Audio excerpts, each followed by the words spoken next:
Jet tempur Israel menghantam fasilitas yang disebut sebagai pabrik rudal di wilayah Aleppo, Suriah, tepat ketika Damaskus baru mencoba bangkit dari perang saudara yang panjang. Israel memilih bertindak lintas batas. Rudal presisi dilepaskan untuk menghentikan ancaman sebelum benar-benar terbentuk. Langkah ini menegaskan satu hal, bagi Israel, stabilitas Suriah bukan jaminan keamanan. Justru di fase itulah potensi konsolidasi ancaman baru bisa muncul. Namun setiap serangan pencegahan selalu menyisakan pertanyaan yang tidak ringan. Apakah Israel sedang memperkuat perlindungan perbatasannya atau tanpa sadar mendorong siklus tekanan yang makin permanen? Suriah yang baru keluar dari konflik lebih dari 1 dekade, kini memasuki fase konsolidasi yang menentukan. Infrastruktur mulai diperbaiki secara bertahap, struktur militer ditata ulang dengan pendekatan yang lebih terencana. Fokus Damaskus perlahan bergeser dari sekedar bertahan hidup menuju pemulihan kapasitas negara dan pemantapan kontrol internal. Namun bagi Israel, fase ini bukan ruang netral yang bisa dibiarkan tanpa pengawasan. Justru pada tahap inilah kemampuan militer berpotensi dibangun kembali secara lebih sistematis, lebih rapi, dan lebih tenang dari sorotan perang terbuka. Proses yang terlihat administratif bisa memiliki implikasi strategis dalam jangka panjang. Israel memandang setiap langkah rekonstruksi di Suriah melalui lensa keamanan utara. Ketika fasilitas yang diduga terkait produksi rudal masuk radar intelijen, itu tidak diperlakukan sebagai proyek domestik biasa. Ia dibaca sebagai variabel strategis, sesuatu yang dapat mengubah jarak, daya jangkau, serta kalkulasi ancaman terhadap wilayah Israel. Serangan di Aleppo memperlihatkan konsistensi pola tersebut. Israel tidak menunggu hingga sistem menjadi sepenuhnya operasional. Keputusan diambil sebelum kemampuan itu aktif di lapangan dan mengubah keseimbangan.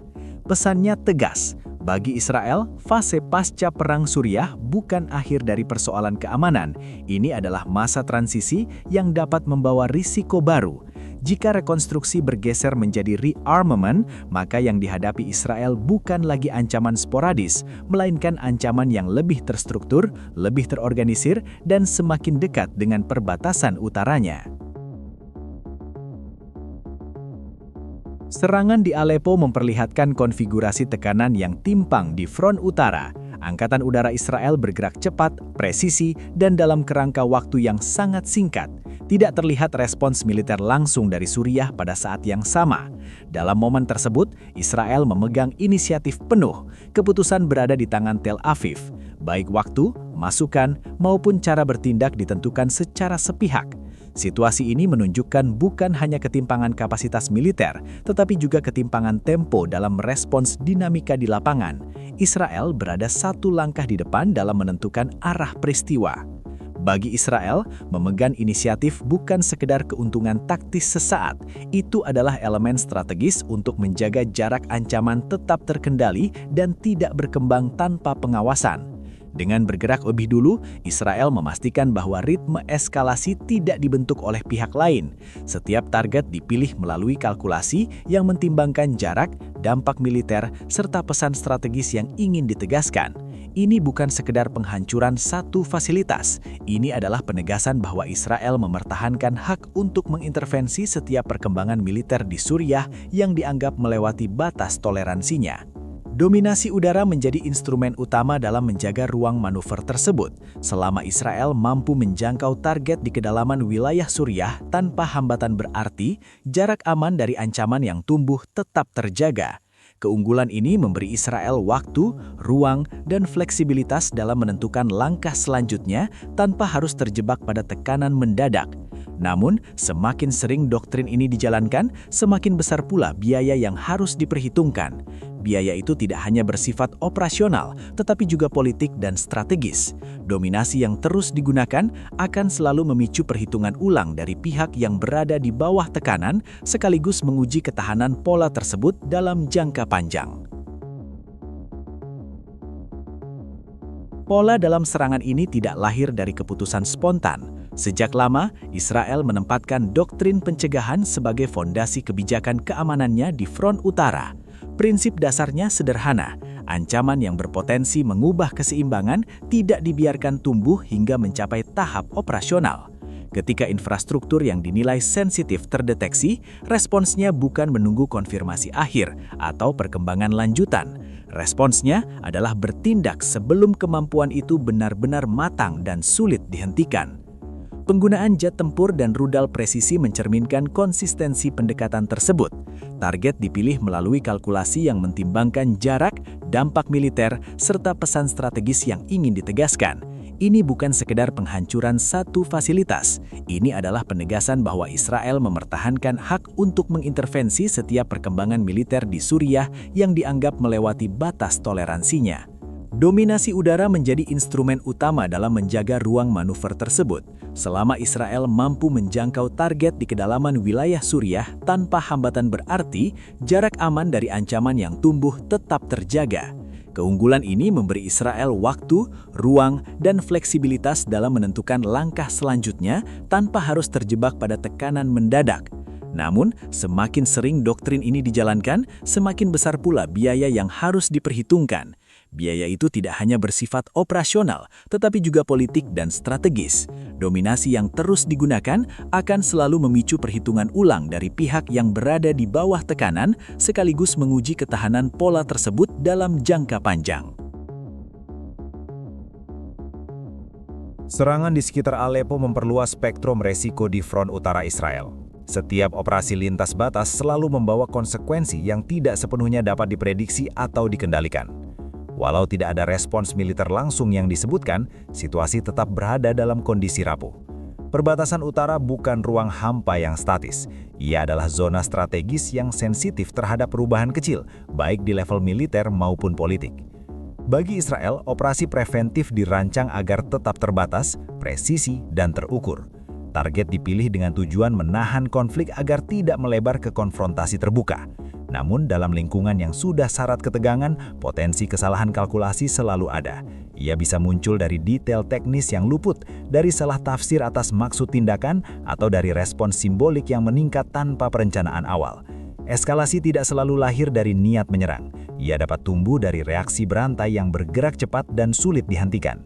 Karena itu, Israel harus memperhitungkan bahwa setiap serangan, sekecil apapun, menambah lapisan tekanan di utara. Stabilitas jangka pendek memang bisa dijaga melalui dominasi udara, namun stabilitas tersebut bertumpu pada asumsi rapuh bahwa tidak ada insiden tak terduga yang mengubah dinamika secara drastis. Satu insiden kecil, satu respons terbatas, atau satu perhitungan yang meleset dapat menggeser operasi terkontrol menjadi krisis perbatasan yang lebih luas dan jauh lebih sulit dikendalikan semua pihak. Bagi elit keamanan Israel, keputusan menyerang tidak pernah dipersempit sebagai tindakan menghancurkan satu fasilitas semata. Intinya selalu lebih dalam dari itu. Pertanyaan kuncinya adalah kapan sebuah ancaman berhenti menjadi potensi dan mulai berubah menjadi risiko yang sulit dikendalikan. Menunggu terlalu lama berarti memberi waktu bagi kemampuan tersebut untuk matang, beroperasi, dan mungkin terlindungi oleh realitas politik baru. Namun bertindak terlalu sering juga membawa konsekuensi. Israel berisiko memperdalam keterlibatan tidak langsung dalam dinamika internal Suriah, sesuatu yang pada dasarnya ingin dihindari. Setiap laporan intelijen mengenai pembangunan kapasitas militer di Suriah memaksa pengambil keputusan di Israel melakukan kalkulasi ulang. Mereka menilai jarak jangkau sistem yang dibangun, tingkat presisinya, potensi integrasinya dengan aktor lain, hingga dampak jangka panjang terhadap keseimbangan regional. Tidak ada keputusan yang berdiri sendiri. Keamanan utara selalu terkait dengan ritme intervensi yang dipilih hari ini dan bagaimana ritme itu membentuk respons di masa depan. Di sisi lain, tindakan preventif yang dilakukan berulang kali akan membentuk pola yang terbaca. Pola tersebut menciptakan ekspektasi, baik di Damaskus maupun di antara aktor regional lainnya. Mereka akan menyesuaikan strategi, taktik, bahkan struktur pertahanannya terhadap pola intervensi Israel. Karena itu, Israel harus memastikan bahwa setiap langkah tetap bersifat pilihan strategis, bukan kewajiban otomatis yang menguras sumber daya militer dan perhatian politiknya. Semakin sering Israel mencegah ancaman di luar wilayahnya, semakin kuat pula keterikatannya pada siklus intervensi preventif. Siklus ini efektif menjaga jarak ancaman tetap terkendali dalam jangka pendek. Namun tanpa batas yang jelas, ia dapat berkembang menjadi keterlibatan jangka panjang yang perlahan membentuk ulang prioritas dan fokus keamanan Israel itu sendiri. Jika fasilitas yang disebut sebagai pabrik rudal itu benar-benar dinetralisir, Israel tidak hanya menghilangkan satu titik ancaman, ia juga memperkuat reputasi deterrence di kawasan utara. Pesannya tegas dan mudah dipahami. Setiap upaya membangun kapasitas militer yang dianggap mengancam akan diawasi secara ketat dan bila perlu dihentikan sebelum mencapai tahap operasional. Dalam kerangka ini, Israel berusaha menjaga kontrol atas tempo sekaligus batas perkembangan ancaman di seberang perbatasannya. Keberhasilan semacam itu semakin menegaskan dominasi udara Israel sebagai instrumen utama stabilitas versinya sendiri. Selama kemampuan menjangkau target di kedalaman wilayah lawan tetap terjaga, Israel memiliki alat yang fleksibel untuk mengatur jarak risiko. Keunggulan ini memberi ruang waktu, sekaligus memperkecil kemungkinan kejutan strategis. Namun efektivitas yang konsisten juga membawa konsekuensi. Ketergantungan pada pola serangan preventif bisa tumbuh perlahan. Ketika aksi militer rutin menjadi cara utama menjaga stabilitas, ruang pilihan strategis dapat menyempit. Dominasi yang awalnya bersifat opsi bisa bergeser menjadi kebutuhan permanen dalam doktrin keamanan Israel dalam jangka panjang. Serangan ini menunjukkan bahwa Israel masih memegang inisiatif di front utara. Keputusan diambil cepat dengan kalkulasi yang menempatkan pencegahan risiko jangka panjang sebagai prioritas utama. Tidak ada sinyal penundaan atau keraguan. Dalam jangka pendek, perimeter keamanan Israel terlihat tetap terjaga melalui tindakan yang langsung, presisi, dan terukur. Israel memastikan bahwa ancaman yang dinilai berpotensi tumbuh tidak dibiarkan berkembang tanpa respons.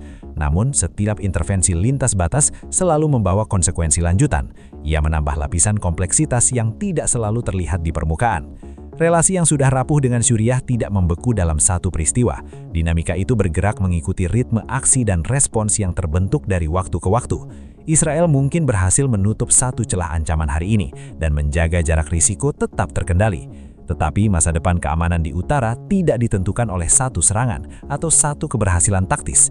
Ia ditentukan oleh seberapa sering pola intervensi itu harus diulang untuk mempertahankan keseimbangan yang sama dan seberapa lama pola tersebut dapat dijaga tanpa mengubah lanskap strategis secara lebih luas.